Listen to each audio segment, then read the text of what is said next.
بسم اللہ الرحمن الرحیم۔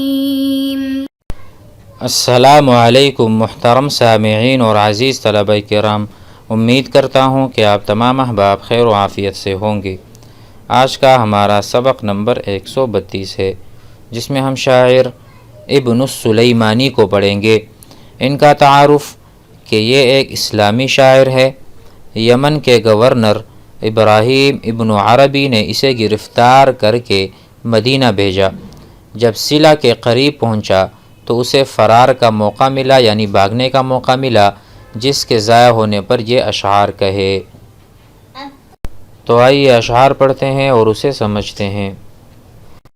وقال ابن السلیمانی لعمرک انی یوم سلع للائم لنفسی ولكن ما يرد التلوم أأمكنت من نفسي عدوي ظلة ألهفى على ما فات لو كنت أعلم لو أن صدور الأمر يبدون للفتى كعقابه لم تلفه يتندم لعمري لقد كانت فجاج عريضة وليل سخامي الجناحين أدهم إذ الأرض لم تجهل علي فروجها وإذ لي عن دار الهوان مراغم فلو شئت إذ بالأمر يسر لقلصت برحلي فتلاء الذراعين عيهم عليها دليل بالفلاة نهاره وبالليل لا يخطي لها القصد منسم۔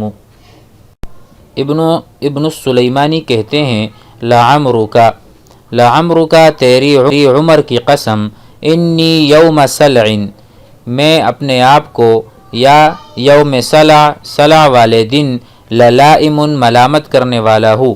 لائم اسم فاعل ہے، یعنی لاما یلومو سے ہے، ملامت کرنے سے۔ میں ملامت کرنے والا ہوں لنفسی اپنے آپ کو۔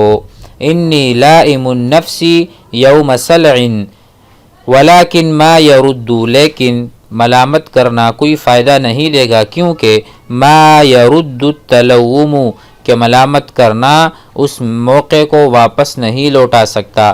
ملامت کرنا کسی چیز کو لوٹا نہیں سکتا کہ جو ہوا سو ہو چکا، تو اپنے آپ کو ملامت کرنے سے کوئی فائدہ نہ ہوگا۔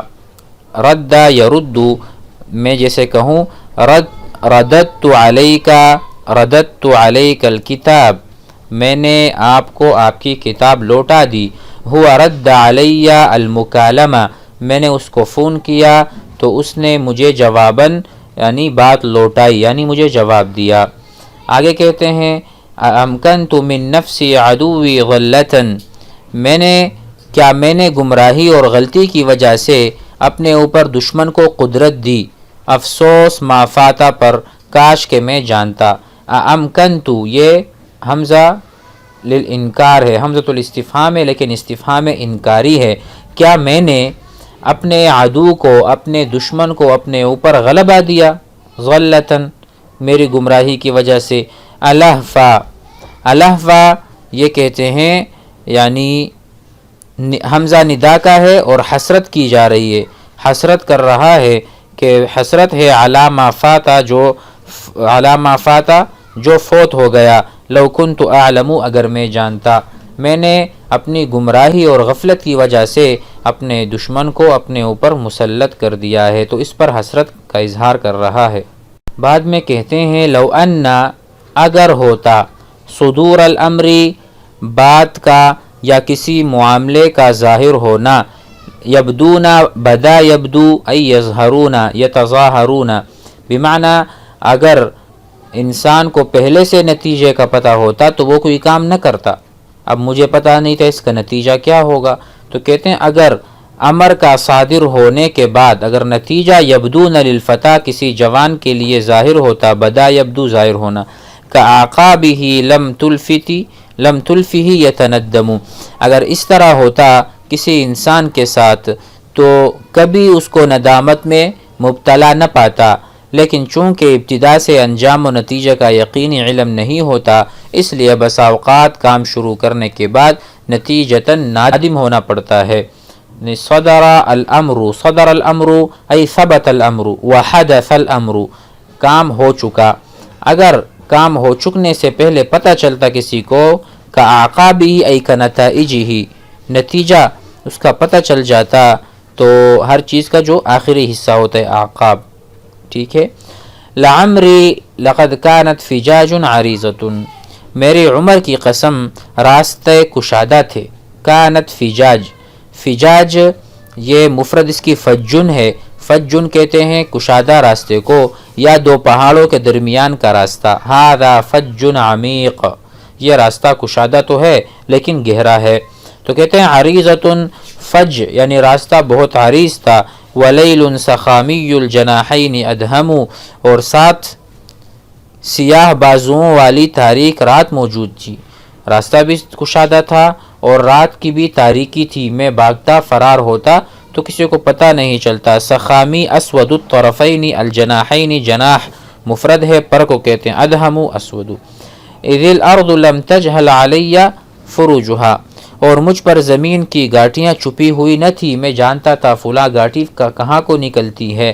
اذ الارض، جب کہ زمین، لم تجہل علی مجھ پر مجہول نہ تھی، مجہولہ نہ تھی، میں جانتا تھا فروجہا اس کی گاٹیاں، ٹھیک ہے۔ وَإِذْ لِيَ عَنْ دَارِ الْهَوَانِ مُرَاغَمُ، اور ذلت کے گھر سے نکلنے کے لیے میرے لیے جگہ تھی۔ وَإِذْ لِيَ، اور جب میرے لیے، عن دار الہوانی یعنی جو ذلت کا گھر ہے میرے لیے، میں قید میں تھا یا دشمنوں کے شکنجے میں تھا۔ مراغم محربو و مذہبو، راستہ تھا اور محرب تھا یعنی مکان الفرار تھا، باوجود اس سے کہ میں نہ بھاگا وہاں سے۔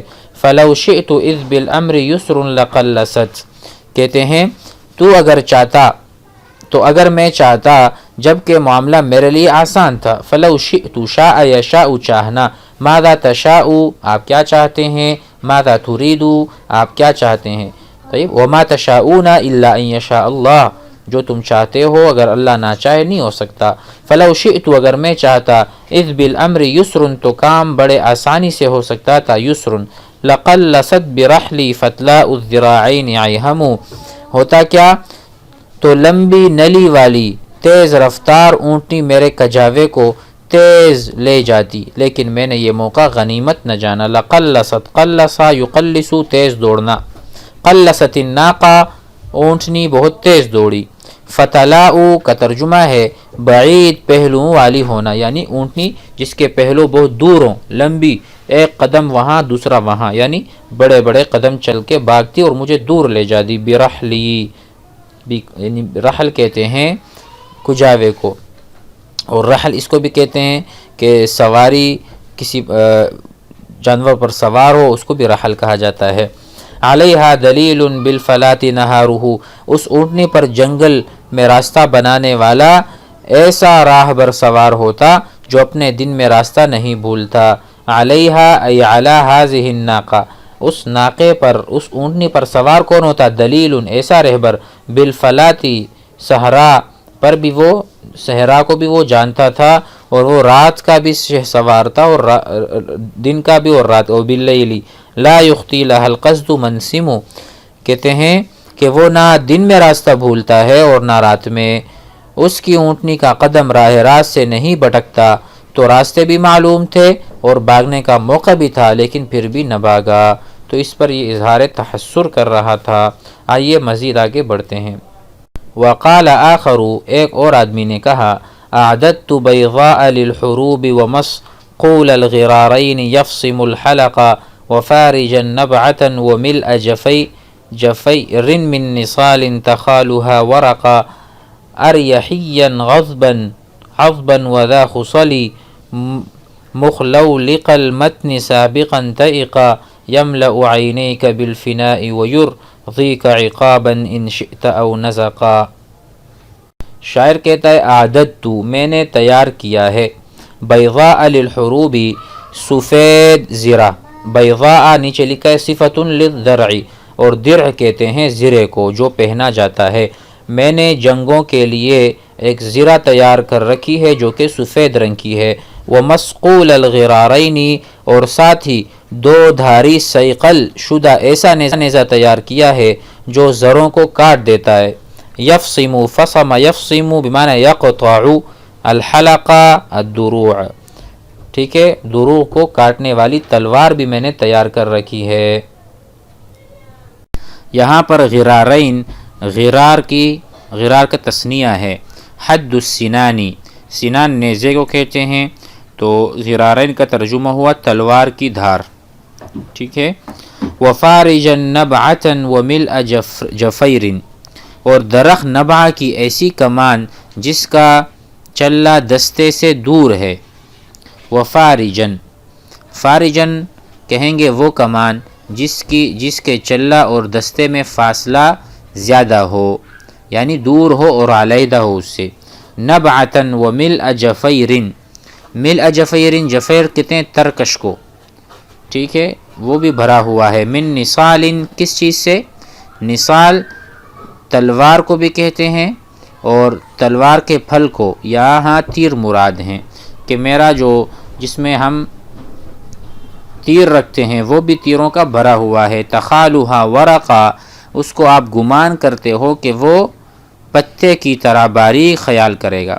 کہتے ہیں اور درخت نبع کے ایسی کمان جس کا چلہ دستے سے دور ہے، اور ایسے تیروں سے بھرے ہوئے ترکش تیار کیے ہیں جن کو تو پتا کی طرح باریک خیال کرے گا۔ اریحین عذبا، آگے کہتے ہیں اریحین اریحین، اس کے مطلب ہے بہت زیادہ فعال اور تیار۔ ترجمہ ہوگا کہ جو تلوار اریحا کی طرف منسوب ہے، عذبا جو کہ کاٹنے والی ہے، وذا خصل، خصل کہتے ہیں خصلہ کو بالوں کا گچھا، ٹھیک ہے۔ وذا خصل مخلولق المتن سابقا طائقا، کہتے ہیں اور اریحا کی طرف منسوب تلوار اور گچھوں والا، چکنی کمر والا یا چکنی کمر والا آگے بڑھنے والا حشاش گھوڑا میں نے تیار کیا ہے۔ ذا خصل مخلولق المتنی، یعنی مخلولق کہیں گے نرم ملائم اس کی کمر ہے یا چکنی کمر ہے، ایسا گھوڑا میں نے تیار کر رکھا ہے۔ سابقاً جو بہت تیز بھی ہے، طائقا خوشی سے بھرا ہوا ہونا، یعنی بہت زیادہ حشاش بشاش گھوڑا، نرم ملائم گھوڑا، یہ بھی میں نے تیار کر رکھا ہے، اور تلوار بھی میری اریحا کی طرف منسوب ہے، انہوں کی بنائی ہوئی ہے۔ تو یہ مشہور تلواریں ہوا کرتی تھیں۔ اور آخری شعر میں کہتے ہیں یملؤ، یہ ایسا گھوڑا ہے کہ جو بھر دے گا عینے کا، آپ کی آنکھوں کو، بالفناء جب یہ کڑا ہو جائے کسی صحن میں، یعنی جب وہ صحن میں کڑا ہوگا تو اپنے حسن و جمال سے تیری آنکھیں بھر دے گا۔ وَيُرْضِيكَ، اور تجھے راضی کر دے گا۔ ارضا یرضی ارضا، عقابا ان شئت او نزقا، عقابا ان شئت او نزقا سے مراد ہے نزقاً کہتے ہیں پہلی بار دوڑ، جب آپ پہلی بار گھوڑے پر سوار ہوتے ہیں، ہو سکتا ہے گھوڑا آپ کو نہ بیٹھنے دے اپنی کمر پر، لیکن وہ پہلی بار بھی آپ کو صحیح سے دوڑ دے گا، یعنی آپ کو ایک راؤنڈ دے دے گا۔ عقاباً الجری بعد الجری، دوسری مرتبہ، یعنی اگر آپ پہلی دوڑ لینا چاہیں تب بھی آپ کو راضی کر دے گا یرضی کا، اگر آپ دوسری دوڑ لینا چاہیں عقاباً تب بھی آپ کو راضی کرے گا۔ تو یہ خاص قسم کے گھوڑے ہوا کرتے ہیں جس سے کسی کو شکایت نہیں ہوتی۔ امید ہے کہ سبق سمجھ میں آ گیا ہوگا۔ والسلام علیکم۔